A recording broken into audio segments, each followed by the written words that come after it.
La información que ya es noticia en Querétaro. Presencia universitaria por la noche. Una mirada crítica de nuestra realidad. ¡Comenzamos!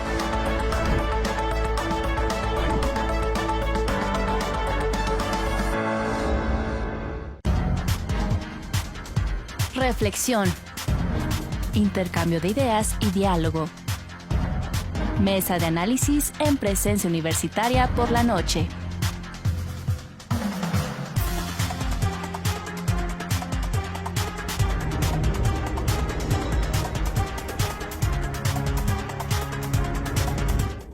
Muy buenas noches, gracias por sintonizar Presencia Universitaria. Yo soy su servidora Alma Melgarejo y en la noche de hoy vamos a estar platicando con dos excelentes ponencias, dos también representantes de la máxima casa de estudios de la Universidad Autónoma de Querétaro. El día de hoy tengo el placer de saludar y darle la bienvenida a este espacio informativo en un primer momento al profesor e investigador Mauricio Olivares, quien el día de hoy vamos a platicar, vamos a estar ahondando en este tema tan importante. Estamos hablando del fenómeno de migración. Antes de comenzar, pues te saludo con mucho gusto, Mauricio, darte la bienvenida. Este es tu espacio. Muchísimas gracias por la invitación. Y bueno, también tenemos ya en enlace vía Zoom a también el maestro Fernando Rocha. El día de hoy también nos va a estar acompañando en esta mesa de análisis para compartir y desglosar, por supuesto, los puntos más importantes y que usted tenga un panorama más completo de lo que es la migración y, por supuesto, el impacto en los mexicanos y, por qué no, también en la ciudadanía queretana. Y bueno, los saludo con mucho gusto, maestro Fernando. Hola, muy buenas tardes a todos y a todas. Gracias por este espacio. Un saludo al doctor Mauricio Olivares. Buenas tardes. Y bueno, para abrir esta mesa de diálogo me gustaría preguntarle, profesor, si nos pudiera compartir la definición concreta de migración. Bueno, de pronto no hay una definición sobre migraciones. Migraciones hablamos todo el tiempo que es un fenómeno. Atención a eso, porque luego se enfrasca el tema como si fuera un problema. Las migraciones no son un problema, son un fenómeno. Es un fenómeno que toman parte las personas, pero también los animales, pero también las plantas, pero también, ¿no? Eso es movernos de un territorio a otro. El tema es que como sociedades hemos construido fronteras, ¿no? Fronteras en los estados-nación, y con eso hemos hecho un proceso más bien como de regularización, de legalización de este movimiento, ¿no? Hemos puesto barreras a la movilidad, pero la migración se ha dado antes de que se dieran los estados, ¿no? Entonces, bueno, cuando hablamos de movilidad humana en particular, cuando hablamos del fenómeno migratorio, hablamos del traslado de una persona, de un grupo familiar, de una comunidad, de un territorio a otro. A veces sucede internamente de alguno de estos estados, a veces hablamos de desplazamiento forzado interno o una migración, pues, de alguien que decidió, no sé, ahora vivir en la costa, ¿no? Y adicionalmente hablamos de migraciones internacionales cuando esas movilidades humanas se desarrollan entre fronteras, ¿no? De un territorio, de un estado-nación a otro estado-nación.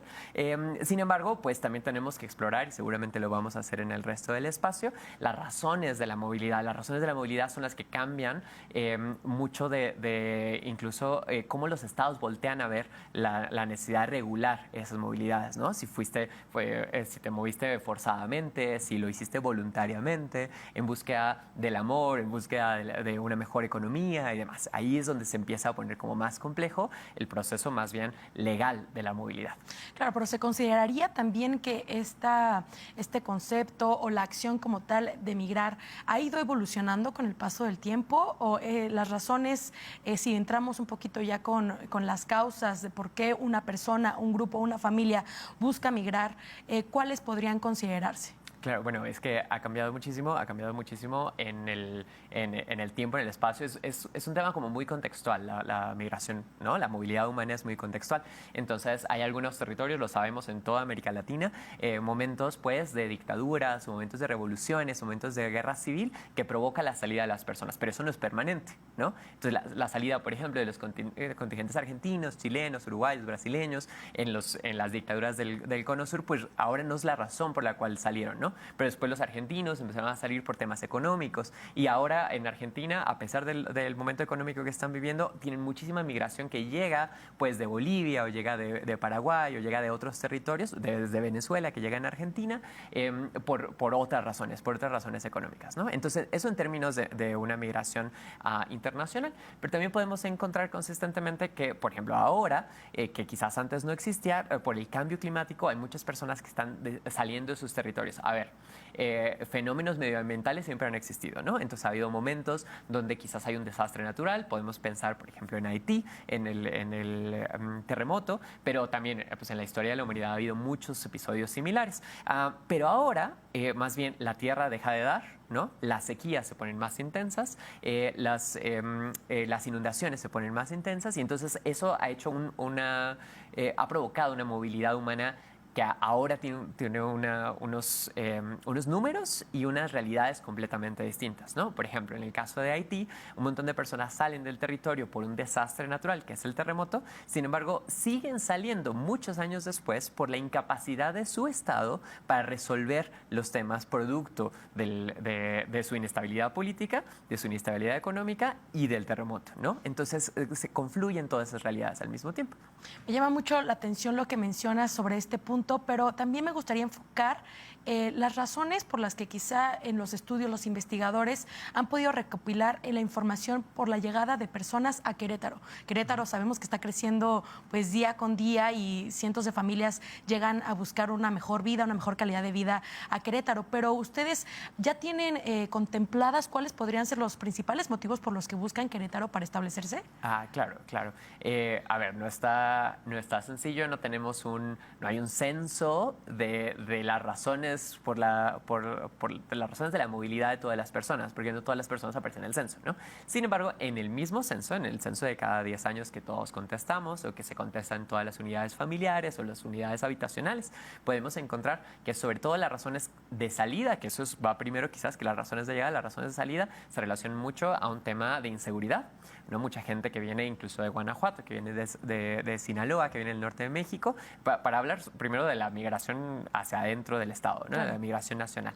Están saliendo por la incapacidad de esos estados o las razones por las cuales en ese estado hay problemas de seguridad, ¿no? Pero adicionalmente hay un tema te decía yo antes que entráramos, en estudios migratorios les llamamos los push and pull factors, ¿no? Las razones de salida y las razones de llegada, los motivos de llegada. Las razones de salida, ya mencionaba yo, pues el tema de seguridad, pero las razones de llegada muchas veces es que, a ver, vas a salir de Sinaloa porque las cosas están muy complejas, pero no te vas a cualquier sitio. Te vas a un sitio que, al menos en la narrativa gubernamental, turística, nacional, se habla de que vamos bien, ¿no? Claro. Entonces, si todo el tiempo decimos que Querétaro va muy bien, pues no nos sorprenda que la gente llegue a Querétaro, ¿no? Es la misma lógica de que Estados Unidos todo el tiempo dice que es un beacon de la democracia y de la diversidad, de todos estos como valores universales que te atraen, ¿no? Pues no les sorprenda que la gente va, ¿no? Que la gente se siente llamada a estos territorios.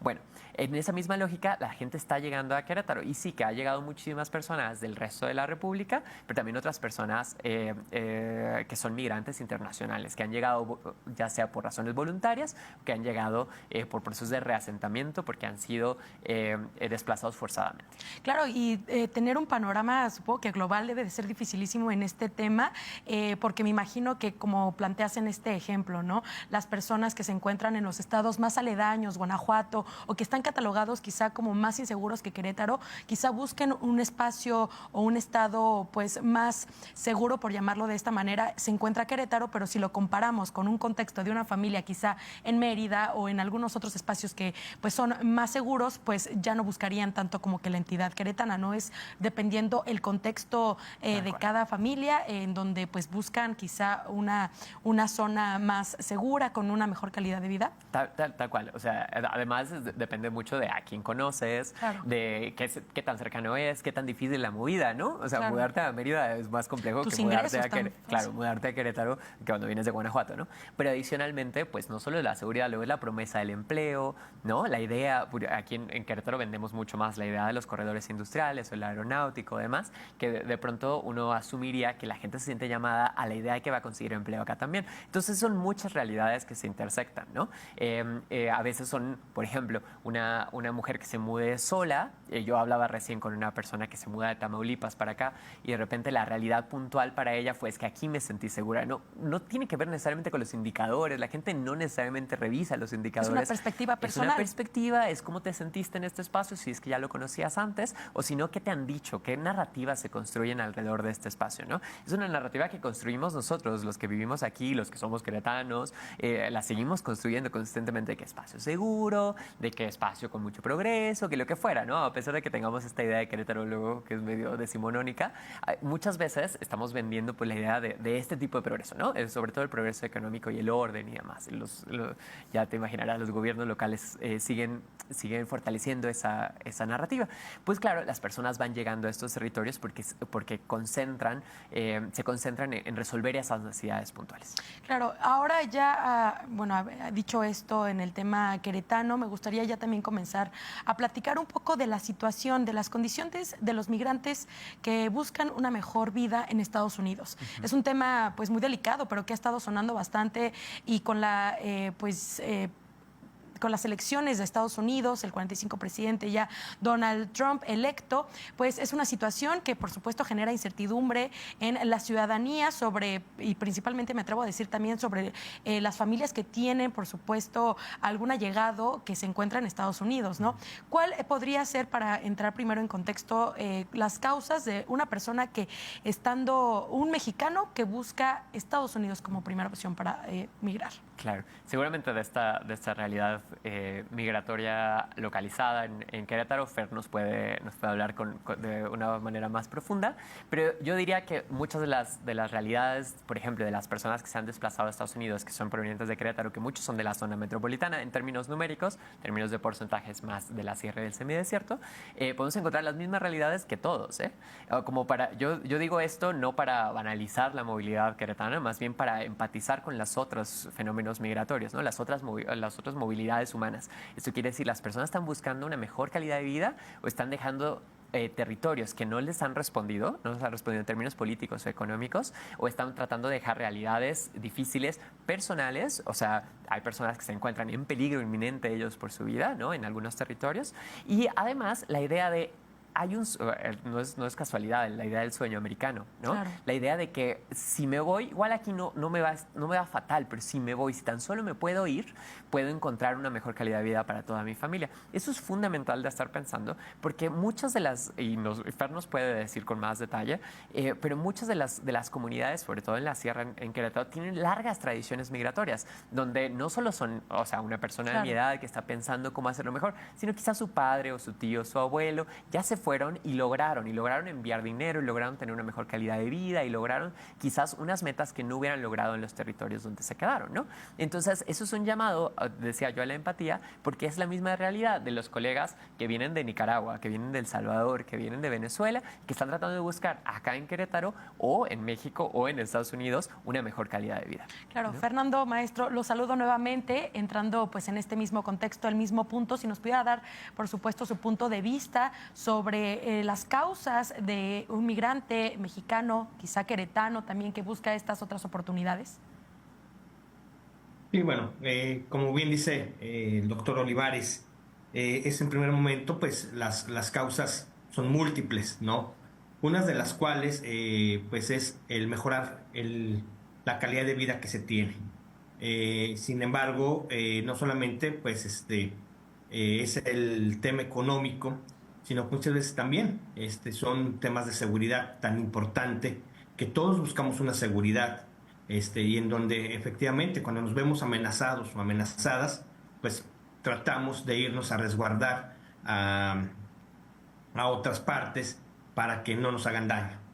En este sentido, pues un migrante queretano o un migrante mexicano, que generalmente casi aproximadamente más del 80% de los migrantes mexicanos están en Estados Unidos, o migran o tienden a emigrar hacia Estados Unidos, pues se ha tenido esa migración en primer momento por economía. Vemos un primer éxodo muy fuerte cuando fue el programa Bracero, en los años 1950, 1960, donde efectivamente Estados Unidos implementa este programa, digamos, de migración ordenada, legal, segura, donde van trabajadores agrícolas a recoger cosechas. Y ahí empieza, cuando menos, aquí en Querétaro, ese éxodo, ¿sí? Donde generaciones tras generaciones van buscando este sueño americano que, en fin, que es el poder tener una mejor calidad de vida, el encontrar oportunidades de donde en tu lugar de origen no encuentras, y también encontrar la seguridad en donde en tu lugar de origen tampoco encuentras. Entonces, es así como nos vamos acercando a diferentes puntos tan importantes donde los migrantes mexicanos y los migrantes queretanos al final dan la vuelta y vemos que ya vemos muchísimos millones de migrantes en Estados Unidos.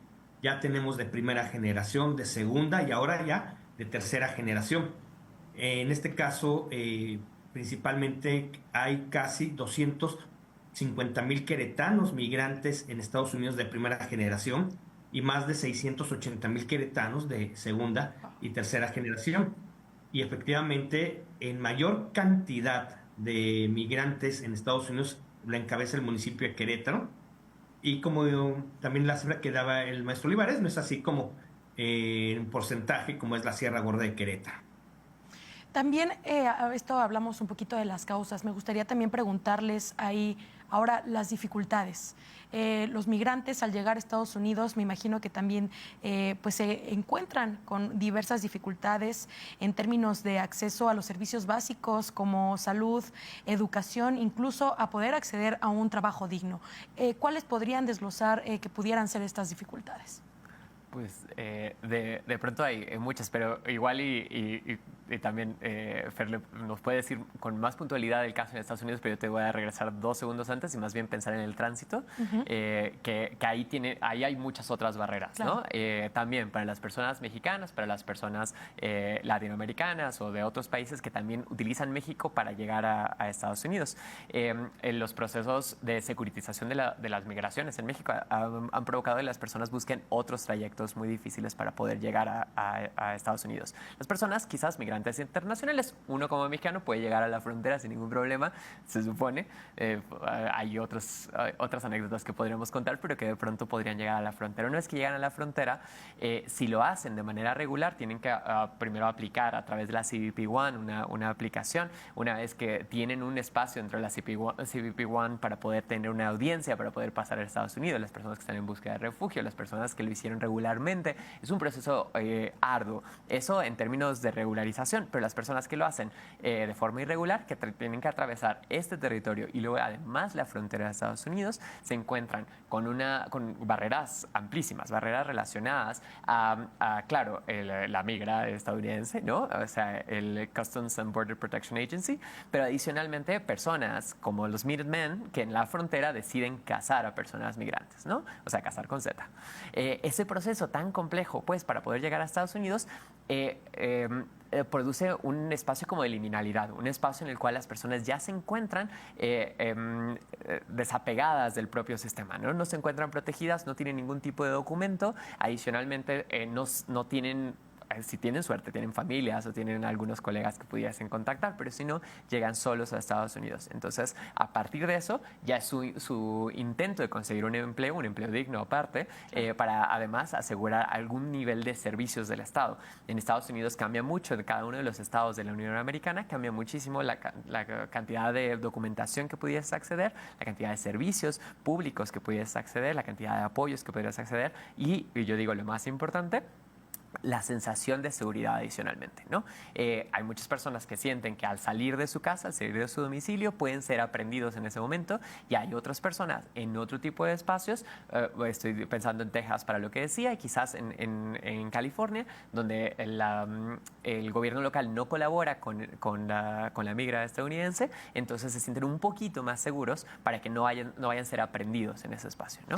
Entonces eso ya te retira un poquito de la sociedad, ¿no? El sentirte que puedes ser en cualquier momento retirado de tu sueño.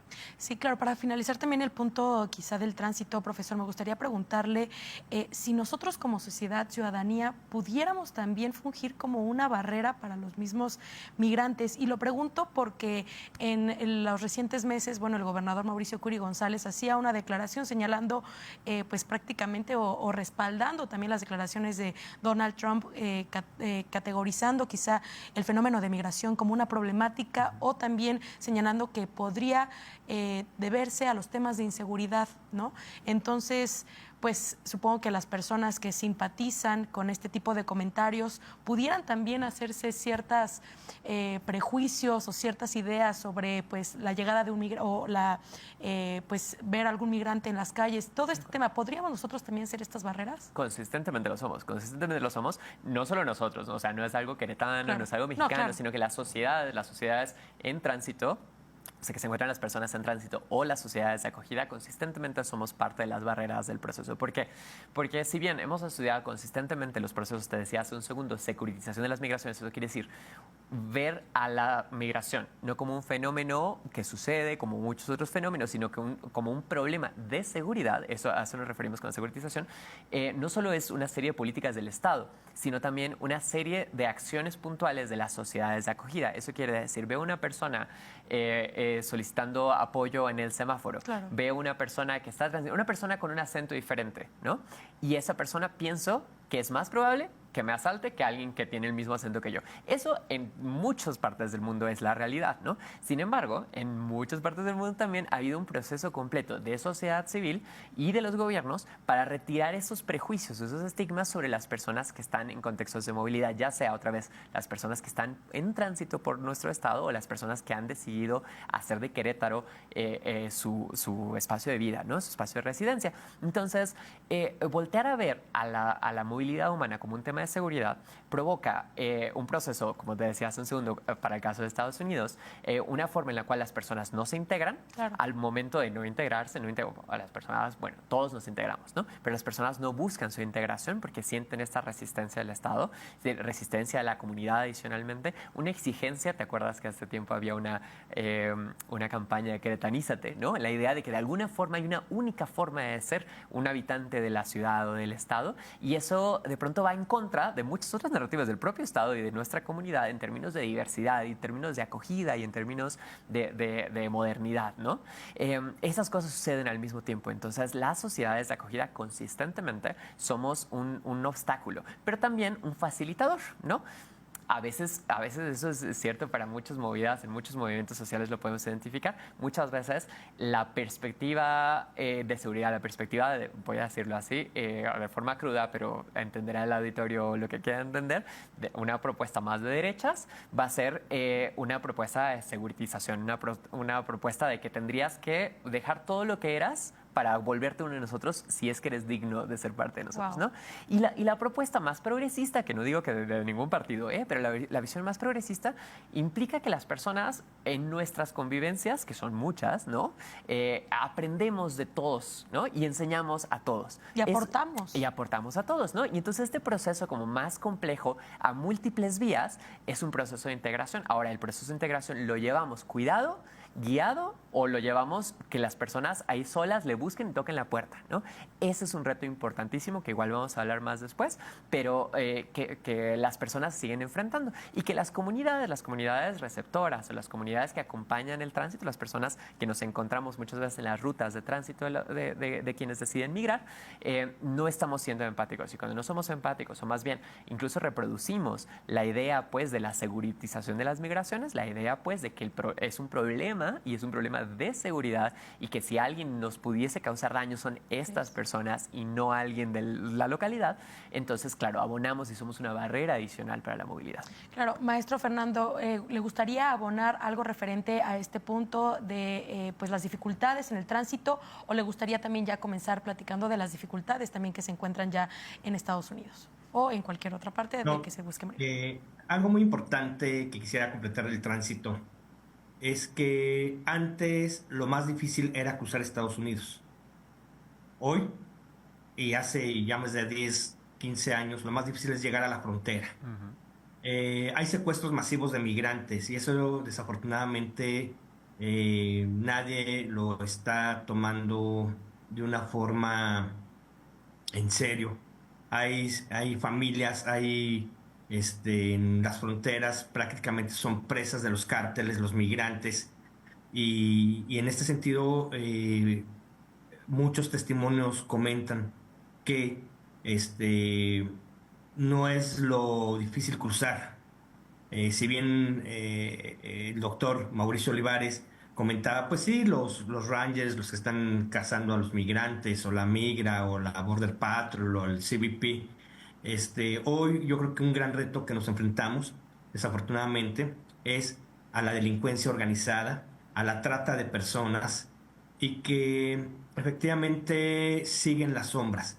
Y algo que se me pasó a comentar es que la migración siempre estaba en las sombras. Es un tema que apenas probablemente lo estamos visibilizando, pero siempre ha estado en las sombras y en donde tal parece que las personas migrantes no existen, tal parece que las personas migrantes no cuentan, no somos parte de una estadística por obvias razones, y que en este sentido es imperante poner atención a esta situación que se está dando en todo el país, desafortunadamente, porque empiezan desde Chiapas, el martirio, las personas migrantes de Centroamérica, y que ya son víctimas de esa trata, ¿no? Y cuando los transportan en una forma totalmente clandestina, pero también totalmente en condiciones infrahumanas.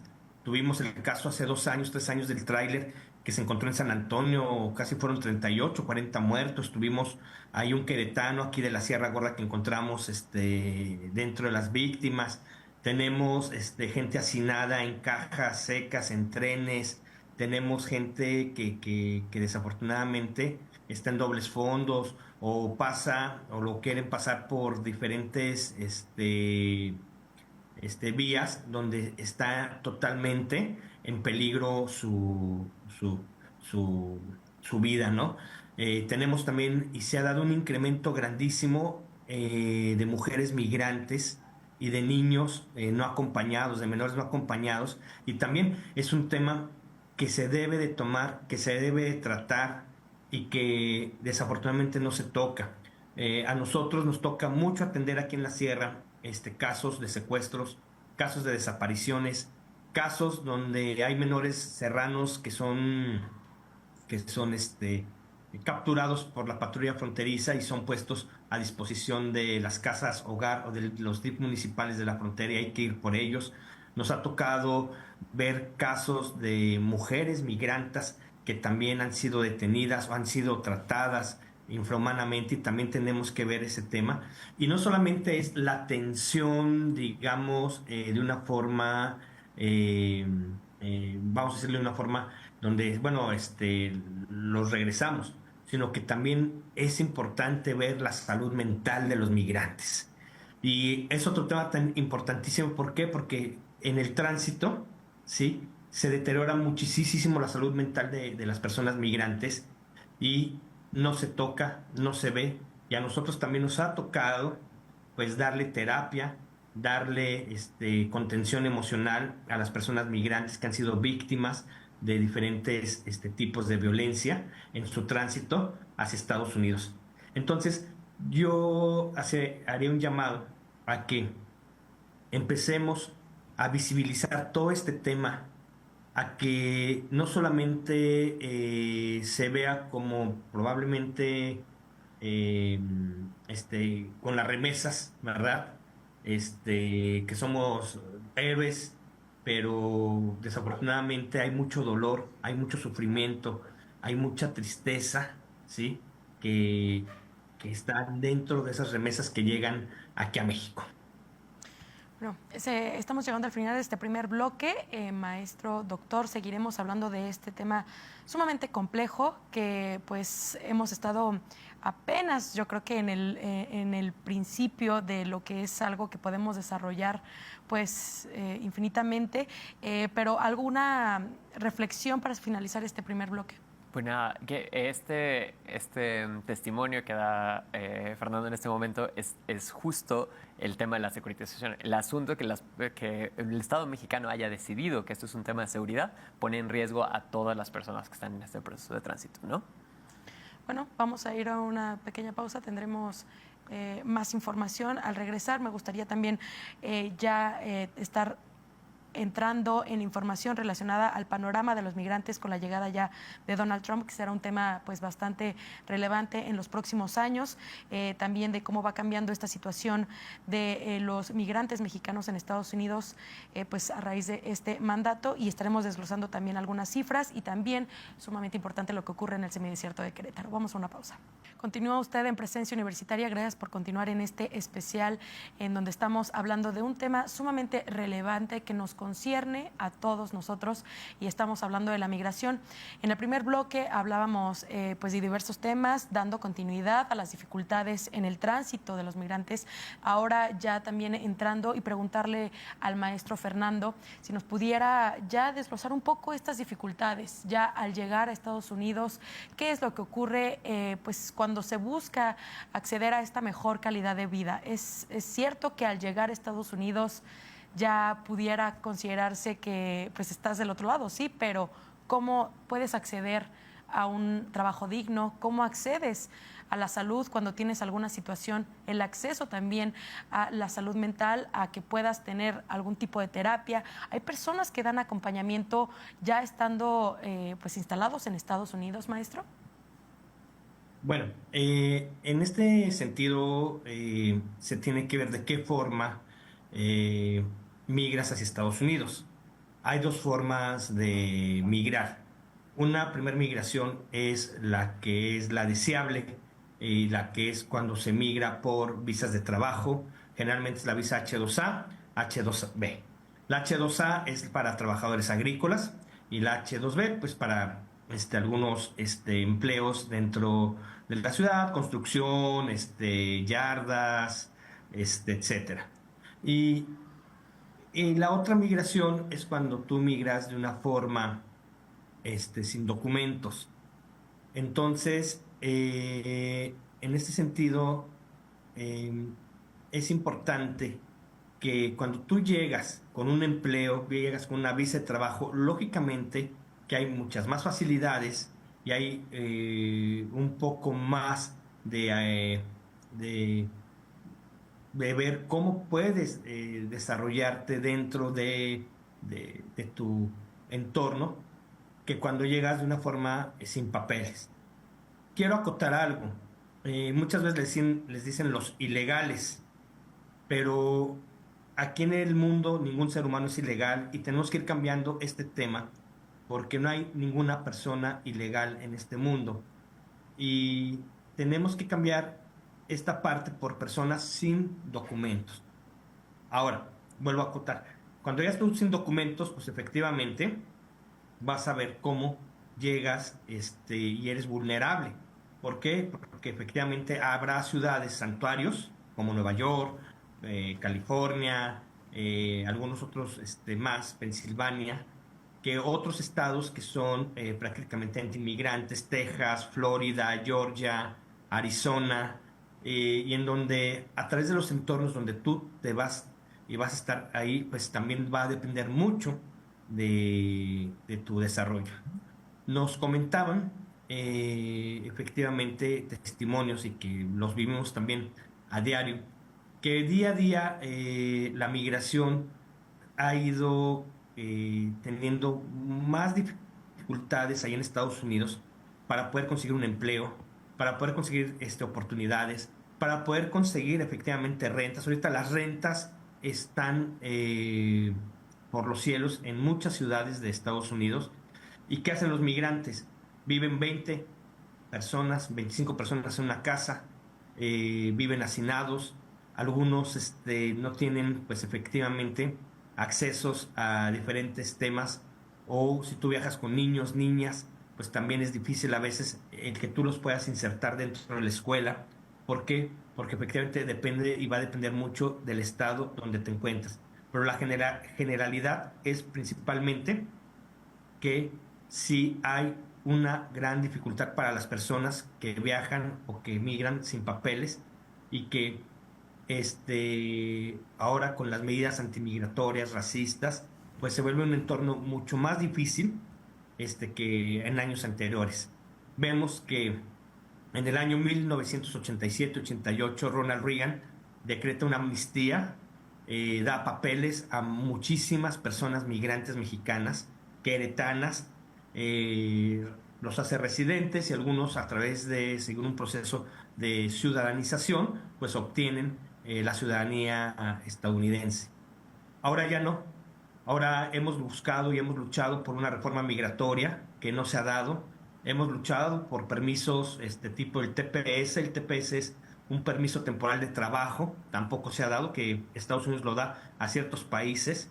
Hemos luchado ahora con también la última orden ejecutiva de parte de Biden, donde las personas que estaban casadas con ciudadanos o ciudadanas americanas, ellos, si tú tienes un buen récord y llegaste antes del 2010, te podían pedir allá. No, tampoco la Suprema Corte de Justicia lo echó para atrás ya esta orden ejecutiva. Entonces, vemos que los entornos se van apretando y se va teniendo un mayor discurso de odio, y vemos un panorama muy difícil en este momento. Habla de un panorama de odio, y también me gustaría hacerle una pregunta volviendo a lo que planteó en un primer momento, señalando que hay que cambiar el discurso de los ilegales por las personas que no tienen documentos. ¿Usted cree que el mal uso de este término por parte pues, de nosotros mismos, de la comunidad, puede incitar a la discriminación, al racismo? Claro, efectivamente, yo creo que cuando nosotros no somos conscientes y no conocemos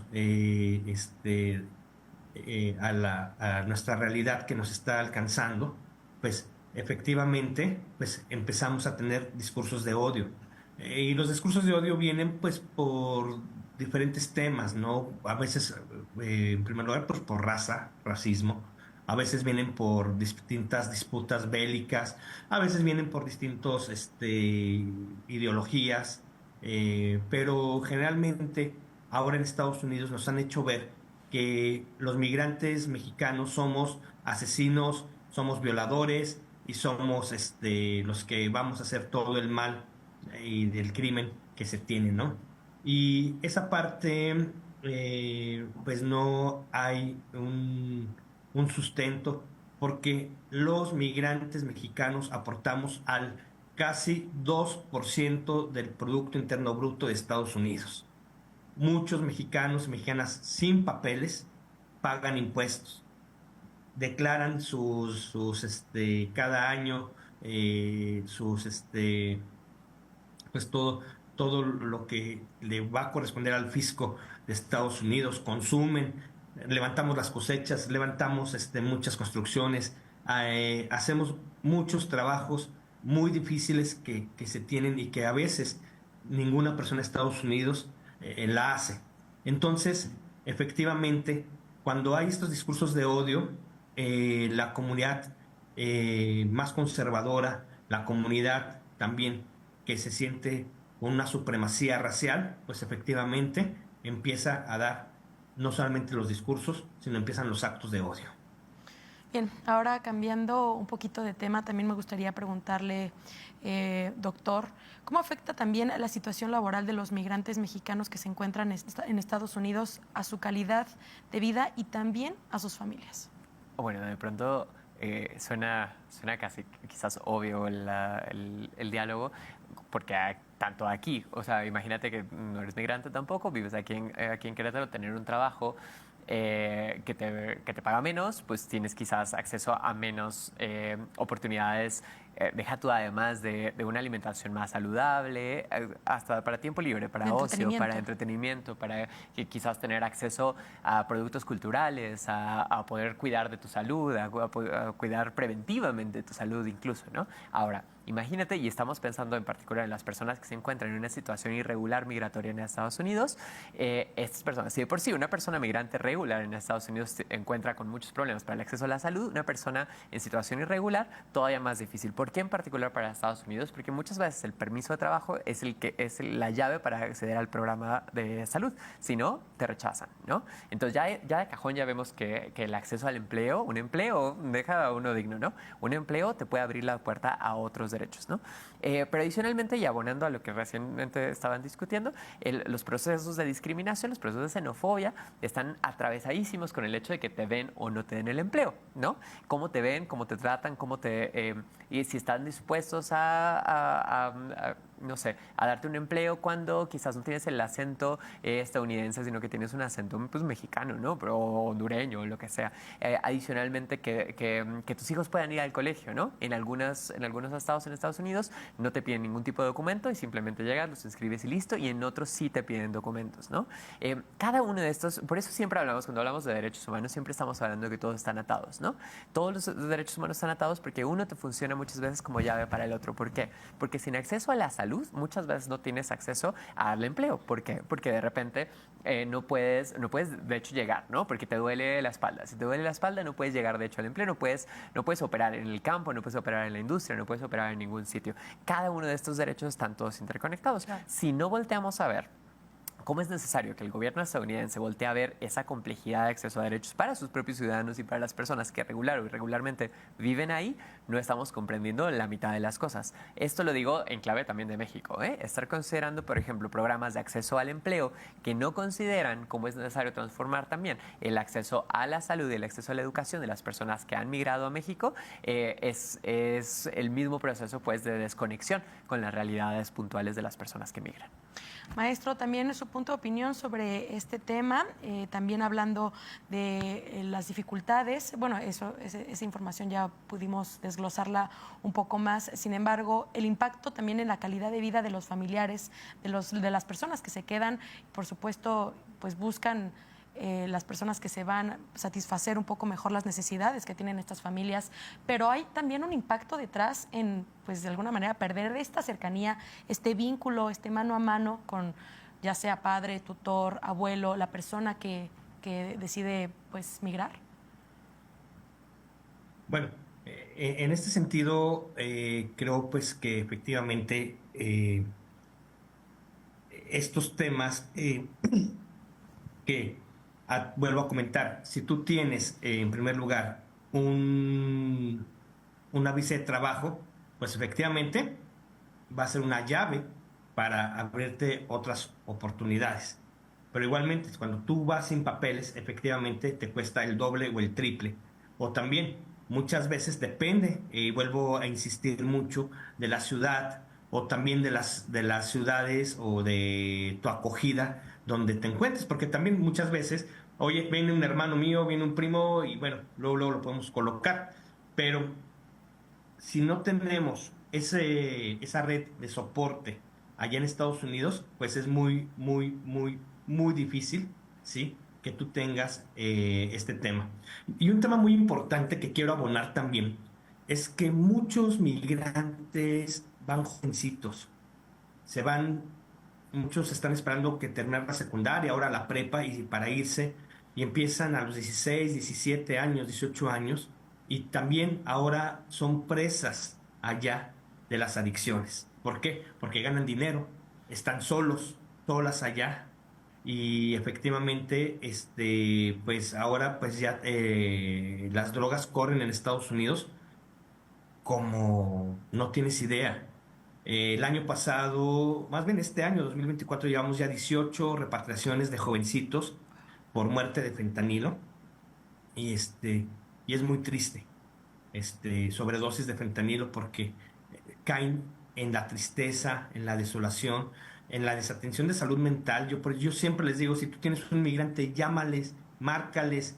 Si de por sí muchas veces la adolescencia aquí en México, estando con tus padres, es difícil, ahora allá en Estados Unidos, solo, sola, y ya teniendo un ingreso, si no puede ser grande, pero un ingreso regular, pues es muy fácil que tú te vayas hacia las adicciones.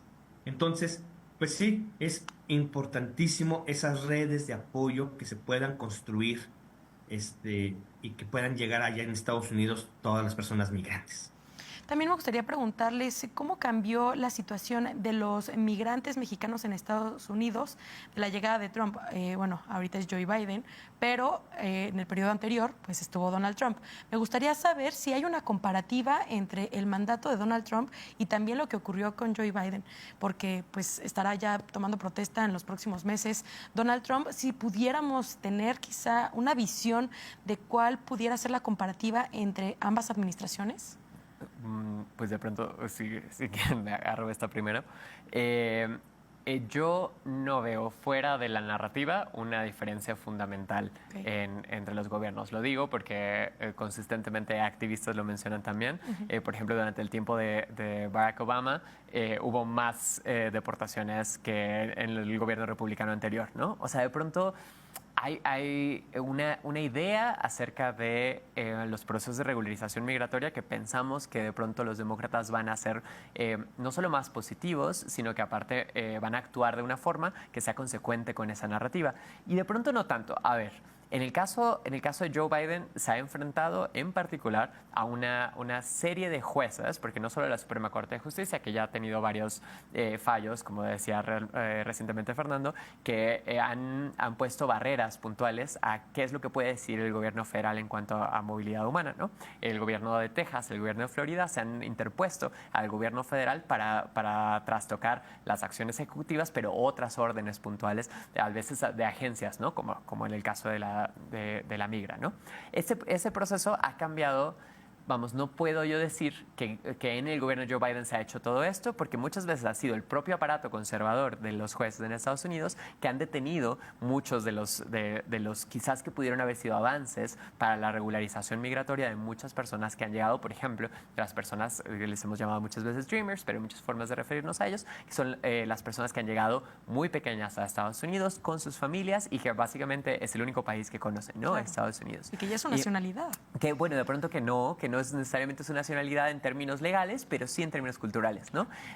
Con las personas que se relacionan, a donde fueran al colegio, el idioma que hablan, por lo general acaba siendo el primero, el inglés. Hay muchas personas que no hablan segunda generación o 1.5 que no se dirigen necesariamente incluso a sus padres en español.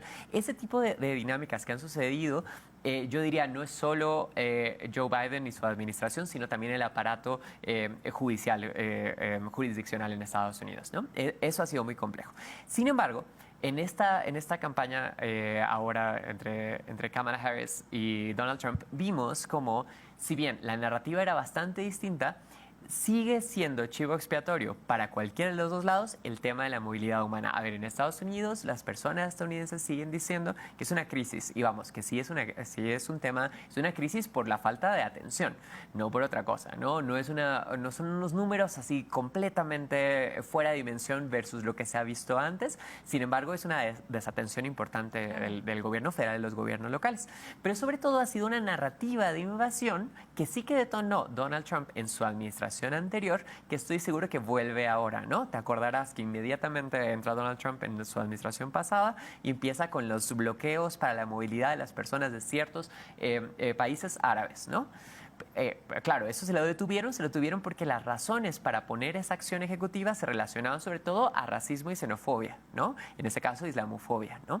Eso lo vamos a ver consistentemente. Que eso quiere decir que en el gobierno de Joe Biden no se ha visto tan abiertamente una narrativa anti-inmigratoria, más bien ha sido pro migración regular. que es diferente, ¿no? O sea, mismo caldo no me revuelto. Pero con el gobierno de Donald Trump más abiertamente, como pasó en la campaña, con que se están comiendo los gatos, están comiendo los perros, ¿no? Hay una estructura de permisividad para las personas para decir abiertamente comentarios anti-migrante, ¿no? Y eso no necesariamente sucede en los gobiernos demócratas, pero sí en los gobiernos republicanos del corte de Donald Trump. No todos los gobiernos republicanos, pero este tipo de gobiernos sí. Entonces, ahí es donde yo veo los cambios generales. En términos de narrativa, no sé, y habrá que hacer más recuperación de testimonios puntuales, claro. De pronto, en términos como de trayectoria de vida, ¿no? Si realmente ha cambiado para las personas el día a día una administración a la otra. Yo creo que sí, en términos de narrativa y en términos del miedo potencial. Pero eso también sucede mucho a nivel local, ¿no? Como decía Fernando y decía yo también, de pronto las realidades subnacionales también dictan mucho de la trayectoria de vida, de la calidad de vida de las personas. También, maestro Fernando, me gustaría preguntarle también si hubo una serie de estrategias que utilizaron los mismos migrantes mexicanos para pues adaptarse a todas estas políticas, de alguna manera, y por llamarlas restrictivas, de inmigración durante la administración de, pues ya sea de Biden o de Trump? Bueno, quisiera abonar un poquito a la pregunta anterior de cuál es la diferencia entre el gobierno de Trump, el primer gobierno de Trump y el de Biden. Efectivamente, el gobierno de Trump llega con mucho racismo, y con muchas situaciones de xenofobia que el doctor Mauricio Olivares ya lo comentó. Sin embargo, un tema muy importante, cuando gana Biden por un voto latino muy importante, y entre ellos el mexicano, gana las elecciones. De hecho, no ganó holgadamente Biden, le alcanzó poquito. Y ahora que gana Trump, efectivamente, muchos de los mexicanos del voto latino, ¿sí?, se fue hacia Trump. Y efectivamente, aquí viene un tema muy interesante. Muchas personas migrantes mexicanas que cuentan con papeles, ya sea residencia o ciudadanía, dijeron, es que con la economía estuvo muy bien con Trump. Y la gente votó ahora por Trump porque la economía con Biden y con Kamala quedó mucho que desear, y efectivamente ellos dijeron, a mí me vale si deportan o no deportan a los migrantes mexicanos, yo lo que quiero es que siga la economía bien. Y es por eso que muchos de los votantes mexicanos y latinos se decantaron a favor del candidato Trump por una economía. Sin embargo, no ven muchas veces el daño colateral que hacen, porque efectivamente, pues bueno, ya anunció medidas muy drásticas, y que al final, yo cuando ganó Trump hace ya 8 años, en el 2016, yo no vi que al principio iban a ampliar cárceles, iban a tener esto, y hoy ya hay diferentes medidas, y día a día dan amenazas, donde el arancel del 25%, todos los productos, el que si no detienes acá, que ya se acabó el refugio, el SAR, la persona que nombró del SAR en la frontera sur, dijo, a ver, del 100% de las solicitudes de asilo, el 90% va a ir para atrás, ¿sí? Y en ese sentido, bueno, se ven medidas muy, muy, muy fuertes.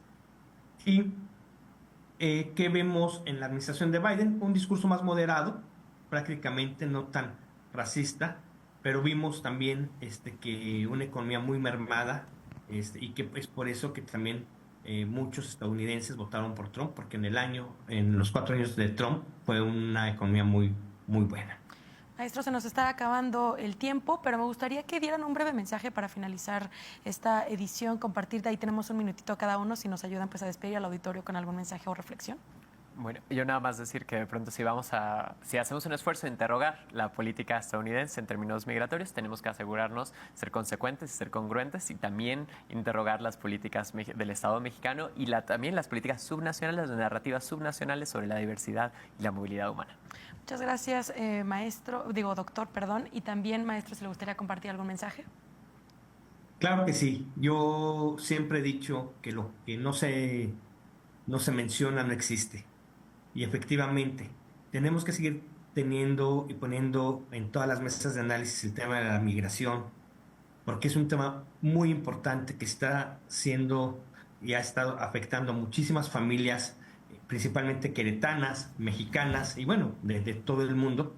Y ojalá que se tomen diferentes medidas de acogimiento, de humanismo, pero sobre todo también de sensibilización hacia la población, que los migrantes no son criminales, los migrantes son personas y como personas merecen todos los derechos humanos. Muchas gracias. Muchas gracias a los dos por haber estado con nosotros aquí en Presencia Universitaria. Nos vemos y nos escuchamos en otra ocasión. Hasta aquí lo que fue noticia en Querétaro. Presencia Universitaria por la noche. Una mirada crítica de nuestra realidad. Gracias por acompañarnos.